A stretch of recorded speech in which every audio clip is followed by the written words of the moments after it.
Now, page 4, the retroactive impeachment of a criminal president. There is nothing in the Constitution that would preclude a Congress from impeaching a past president in absentia for treason, bribery, and/or high crimes and misdemeanors. But we certainly have a case for it right here, right now. No, not Richard Nixon. By resigning, Nixon effectively admitted malfeasance, right? In fact, in the history books, Nixon is described as the almost impeached president. But what about the president who should have been impeached? I'm talking about Barack Hussein Obama. It is disgusting what Obama got away with. Weaponizing the IRS to attack his political opponents, weaponizing the FBI and the Department of Justice and various intelligence assets to attack Hillary's political opponent, unilaterally rewriting legislation from the Oval Office, unilaterally originating legislation from the Oval Office. And of course, Iran. Today, right now, here in January 2020, 3 years post his presidency, the United States is paying the price for his foreign policy sabotage against our national security. That's right, sabotage. Treason. What else can it be called? What else can it be labeled?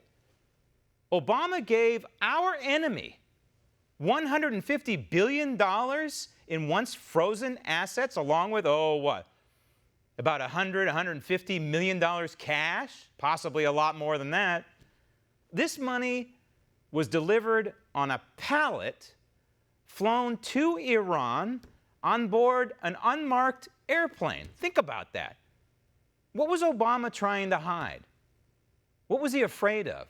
Why was the aircraft with no U.S. designation, no American flag? The answer is obvious. You talk about war crimes, Obama funded those ballistic missiles that rained down on our guys in Iraq. So if both bodies of Congress are ever controlled by the Republican Party again, and it's a big if, then pray to God that the leadership might have the backbone to constitutionally hold Barack Obama accountable for his acts of treason. Yes, retroactively impeach 44. However, let's face it, the reality is the 45th president is the one facing impeachment. And in the Senate, old Chuck Schumer has a problem. His caucus is beginning to crack. But whether they'd support witnesses and documents, they're afraid to say yes because they know Donald Trump will be furious at them. They're afraid to say no because they know their voters, their constituents would be furious at them. Stop. Okay, so what's going on here? This creates a bit of a headache here, but on the one side, you have the Democrats starting to peel off from Schumer and Pelosi and saying, hey, you know what, we need to go on with this. We need to get this over with. And Pelosi and Schumer want to hold it hostage over the heads of the president and over the heads of the Republican leadership in the Senate and in the House of Representatives, but more in the United States Senate.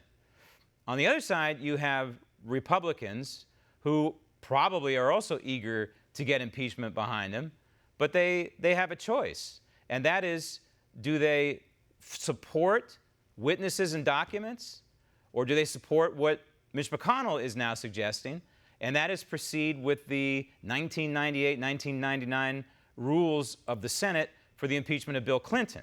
It's not that big a dilemma, but here you have Chuck Schumer trying to drive a wedge in there and make this dilemma much bigger than it is. See, Mitch McConnell could have ended this whole thing from the very beginning. Even before the articles of impeachment were filed, Mitch McConnell could have stood in front of the cameras and said, you know what? We're not going to even entertain your articles of impeachment until you follow the Constitution and until you follow congressional precedents. But he didn't do it. For whatever reason, Mitch McConnell chose not to do that. Now, Mitch McConnell is beginning to show a little bit of backbone here. And he's saying, okay, fine, Nancy, you're not going to transmit the articles of impeachment. We'll proceed without you. Now, where have you heard that before? Yours truly has only been saying it now for weeks and weeks and weeks. Proceed without Nancy, right? There's nothing in the United States Constitution under impeachment that says you have to necessarily transmit these articles. Everybody says, oh, you got to transmit, otherwise there has been no impeachment. That is nonsense. That is fantasy land. The history books will never be written that way, ladies and gentlemen. If Nancy Pelosi sits on these articles of impeachment until the day she dies, you and I both know the history books written by liberals, it's going to say the 45th president of the United States was impeached. So that's fantasy land. So Mitch McConnell slowly but surely is kind of inching in the direction of proceeding without Nancy Pelosi, and this is a good thing.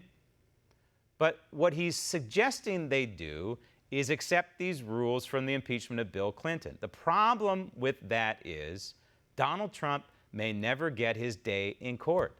Donald Trump may never get to execute his Sixth Amendment rights. His Sixth Amendment right to confront his accuser. His accuser is the whistleblower, and apparently it's Eric Ciaramella.